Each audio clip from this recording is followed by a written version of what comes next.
باپ کا انتقال حضور کے اس دنیا پہ قدم رکھنے سے پہلے ہی ہو گیا تھا. ابھی شکم مادر میں تھے کہ حضرت عبداللہ کا انتقال ہو جاتا ہے. در یتیم پیدا ہوئے ہیں. 6 سال کی عمر میں ابوا کے مقام پر ریت کے ٹیلے آئے تو وہاں سیدہ آمنہ کی طبیعت خراب ہو گئی اور پھر لمحے بھی زندگی کے آخری ہیں. سیدہ آمنہ نے محسوس کر لیا کہ یہ میری آخری سانسیں ہیں. سیدہ پاک نے حضور کے سر پہ ہاتھ رکھا اور روتے ہوئے کہا کہ بیٹا، ہر نئی چیز نے پرانا ہو جانا ہے، ہر باقی نے فنا ہو جانا ہے. میں بھی جا رہی ہوں. وَذِكْرَ بَاق وَوَلَدْتُ طُهْرًا، لیکن میرا ذکر نہیں مٹے گا، اس لیے کہ تیرے جیسا ستھرا بیٹا چھوڑ کے جا رہے ہیں. یہ آخری لفظ تھے سیدہ پاک کے کہ سیدہ آمنہ سلام اللہ علیہا کا انتقال ہو گیا. خیر، حضور ماں سے لپٹ گئے. امی آپ آگے بولتی نہیں ہیں، لیکن خاموش ہو گیا تھا چمن بولتا.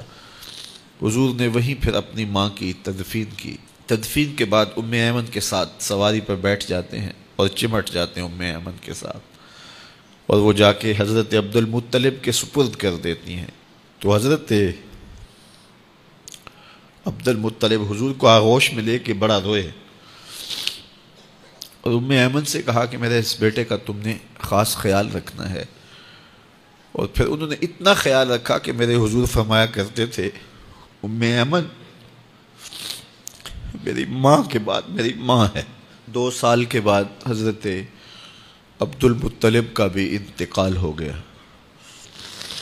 ابن حشام کے یہ لفظ سینہ چیرتے ہیں کہ جب امیر قریش کا جنازہ اٹھا تو سارا مکہ جنازے کے لیے امڑ آیا، لیکن لوگوں نے 8 سال کے ایک بچے کو دیکھا جو دیواروں سے لپٹ لپٹ کے رو رہا تھا.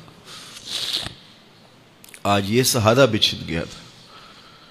پھر چچا کی کفالت میں آئے.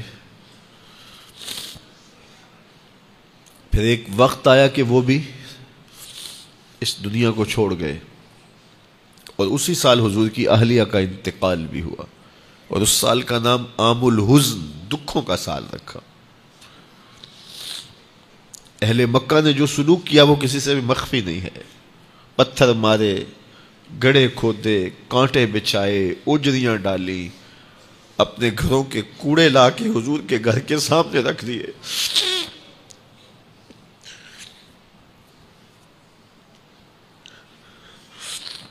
یہ کس چیز کی سزا دے رہے تھے میرے حضور کو؟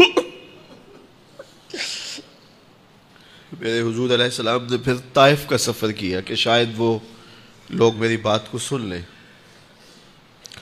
لیکن انہوں نے جو دردناک سلوک کیا وہ بھی تاریخ کا ایک انتہائی دردناک باب ہے.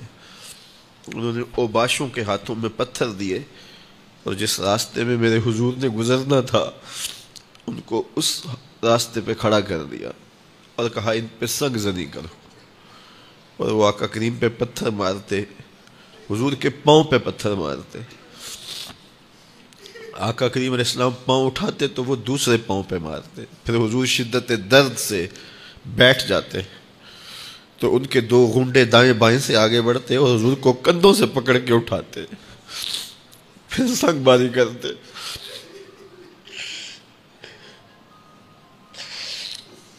نالین حضور کے خون سے بھر گئے. عذاب کے فرشتے حضور کے پاس آئے کہ اگر آپ